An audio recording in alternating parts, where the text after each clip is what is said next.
used against me po. Wala pa naman na-file sa'yo eh. Wala pa naman na-file sa'yo. Wait lang po, Mr. Chair. Tanongin ko lang po lawyer ko. Consultahin Sabihin ko mo lang. sa amin kung ano yung kaso. Okay pa. Yeah, ano.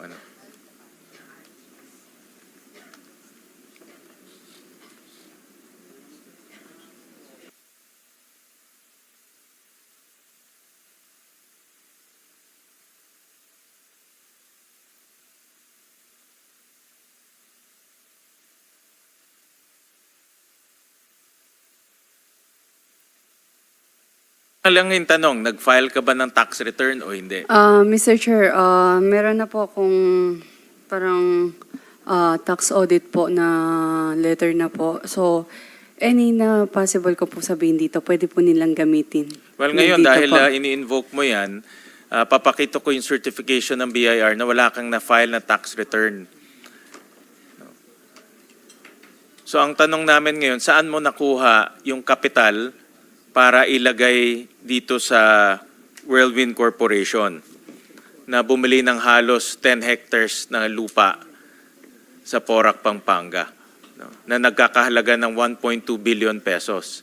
So kung ang portion mo is 58%, more or less, ang dapat mong ilinabas ay about 600 million pesos. No. So wala kang tax return, 19 years old ka nung pumasok dito. So ang tanong namin, saan nanggaling yung pera mo? Mr. Chair, regarding naman po sa if topic na money po, I invoke my right against self-incrimination kasi possible po akong kasuhan. And may kaso na rin po ako sa AMLAC. Again, iba nga yung kaso mo sa AMLAC. Yung kaso mo sa AMLAC, walang connection yun sa Porac. Yes po, Mr. Chair. But, So I want to ask BIR. Nasaan ba yung possible BIR? po nila akong kasuhan. Is BIR here?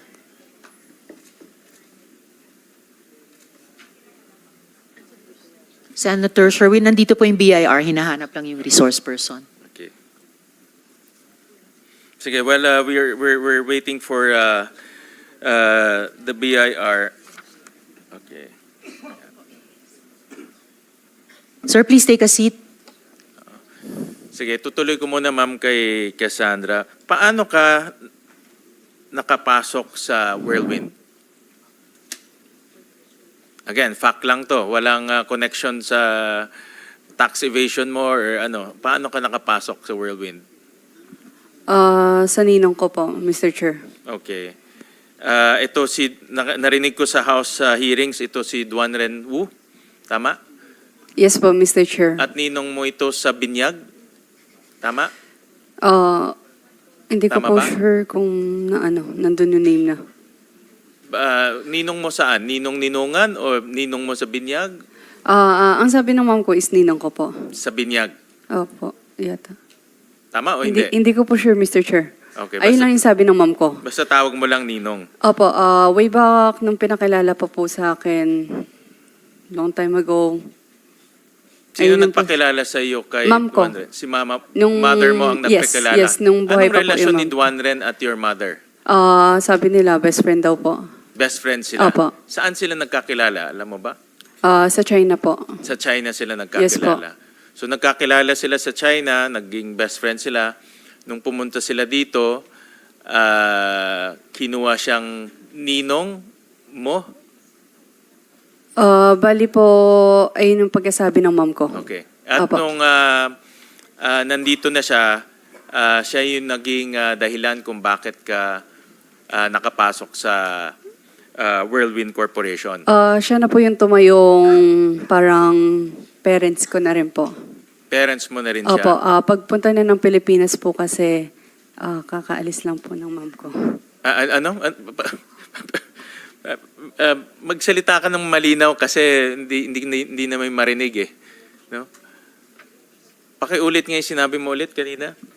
Tumatayo siyang magulang mo. Opo, Okay. kasi pag-aalis po ng mom ko, yun, yung pagdating niya po, kakaalis lang If po. I may, Senator Sherwin, bakit ka naiiyak, Miss Cassandra? Nung time na yun, kakawala lang ng mom ko, sorry.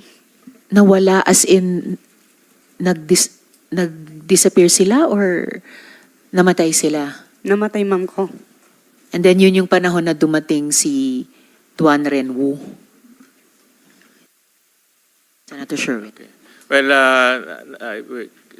kami ay nakikidalamhati sa iyo at sa pagkawala ng iyong mother. Pero tama ba nawala ang iyong mother?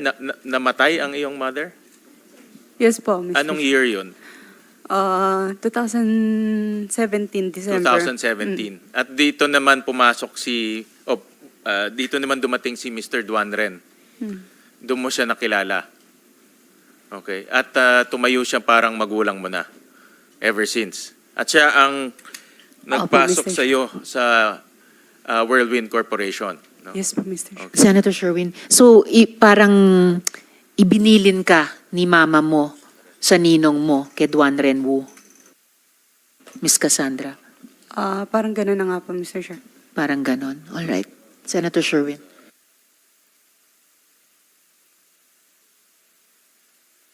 Thank you, Madam Chair. At nung pinasok ka na sa Whirlwind, inappoint kang kaagad na corporate secretary. Tama, Cassandra?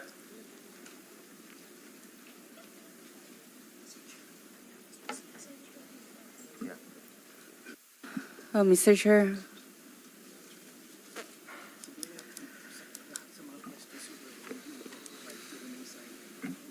Uminom ka muna ng tubig, Sandra. Okay lang po. Uminom ka ng tubig. Mr. Chair, if regarding sa Whirlwind or any company po, I invoke my right against self-incrimination.